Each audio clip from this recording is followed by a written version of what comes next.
Imagine a world filled with extraordinary individuals, each wielding incredible powers and facing insurmountable odds. This is the realm of superheroes, a universe shared and celebrated by two giants of the comic industry, Marvel and DC. For decades, these two powerhouses have enthralled audiences worldwide, crafting iconic stories that have transcended the pages of comic books and leaped onto our screens. Today, we delve into the fascinating rivalry of Marvel versus DC, exploring what sets them apart and what binds them together in the hearts of fans. Our journey begins in the golden age of comics, a period spanning the late 1930s to the 1950s, when both Marvel and DC laid the groundwork for their respective universes. DC Comics, established earlier as National Allied Publications, was the first to introduce the archetypal superhero with Superman in 1938.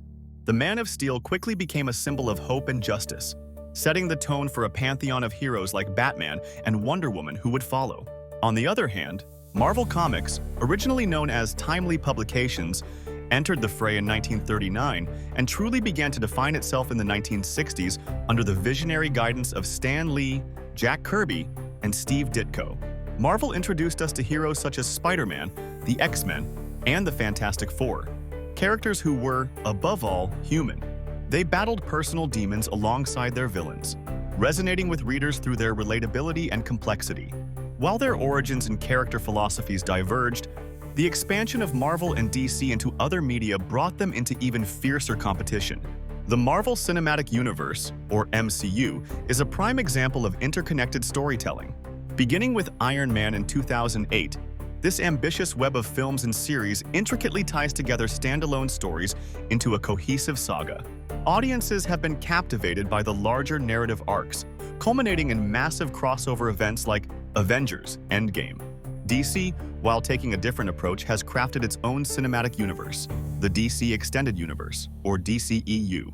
Although faced with challenges and criticisms, DC has produced standout films that explore deep, complex themes. Movies like The Dark Knight and Joker offer darker, grittier takes on familiar characters, delving into psychological aspects that challenge traditional superhero norms. Moving beyond films, the rivalry extends into television and streaming, where both Marvel and DC continue to innovate. In merchandising and fandom culture, the competition remains robust. Marvel and DC have become cultural institutions. They're heroes, icons that inspire and entertain across generations. Despite their competitive nature, it is worth acknowledging the mutual influence Marvel and DC have had on each other. The rivalry has pushed both to innovate, resulting in richer stories and more diverse characters. As we reach the conclusion of our exploration, it's clear that Marvel and DC each offer something unique to their audiences. Ultimately, the choice between Marvel and DC is a matter of personal preference, shaped by individual tastes and experiences. Marvel and DC together enrich our cultural landscape, inviting us to believe in the extraordinary and to find the hero within us. Subscribe if you love superheroes.